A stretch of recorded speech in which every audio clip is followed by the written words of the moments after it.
ଯୁକ୍ତ 2 ପରୀକ୍ଷା ଫଳ ଅତି ଶୀଘ୍ର ଭେରି ସୁନ୍ ବାହାରିବ ଦିନେ ଦୁଇ ଦିନ ଭିତରେ ଆଶା କରୁଛୁ ଆମେ ଯେତେ ଶୀଘ୍ର ହେବ ସେତେ ଶୀଘ୍ର ଆମେ ତାର ପ୍ରକାଶ କରିବୁ ଘୋଷଣା କରିବୁ ଆପଣମାନେ ସମସ୍ତେ ଜାଣିବେ ଏଥିରେ କୌଣସି ପ୍ରକାର ଆଉ ବିଳମ୍ବ ହେବ ନାହିଁ ଆମେ ଚେଷ୍ଟା କରୁଛୁ ଦିନେ ଦୁଇ ଦିନ ଭିତରେ ନିଶ୍ଚୟ ଏହାର ପ୍ରକାଶ କରିବୁ। ସାର୍ ଆଉ ଗୋଟେ କଥା ହେଉଛି ଆଜି ଯୁକ୍ତ 3 ଆବେଦନ ପାଇଁ ପ୍ରକ୍ରିୟା ଶେଷ ହେଉଛି ବା ଆପ୍ଲିକେସନ୍ ଶେଷ ଦିନ ଅଛି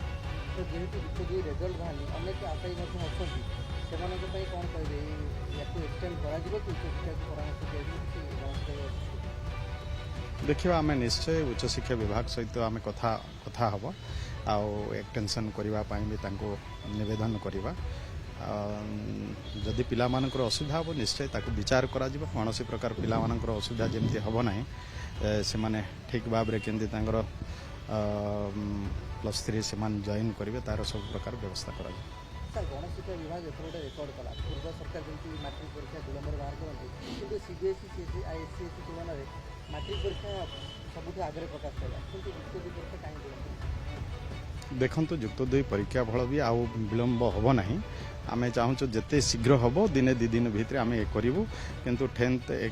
10th ଏକ୍ଜାମ୍ର ପରୀକ୍ଷା ଫଳ ଆମେ ଠିକ୍ ସମୟରେ ବାହାର କରିବାରେ ସକ୍ଷମ ହେଇଛୁ ଆଉ ସବୁ ସୁରୁଖୁରୁରେ ହେଇଛି ଭଲରେ ହେଇଛି ଠିକ୍ ସମୟରେ ହେଇପାରିଛି ନିଶ୍ଚୟ ଆର୍ ବି CHSE ର ବି ଆମେ ଚେଷ୍ଟା କରିବା ଦିନେ ଦୁଇ ଦିନ ଭିତରେ ନିଶ୍ଚୟ ତାର ପରୀକ୍ଷା ଫଳ ବାହାରିବ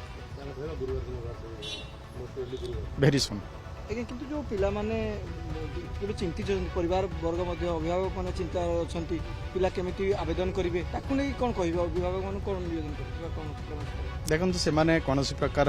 ବ୍ୟସ୍ତ ହେବା ଆବଶ୍ୟକ ନାହିଁ ସେମାନଙ୍କର ନିଶ୍ଚୟ ଅସୁବିଧାକୁ ବିଚାର କରାଯିବ ତା ପାଇଁ ଆମେ ସମସ୍ତେ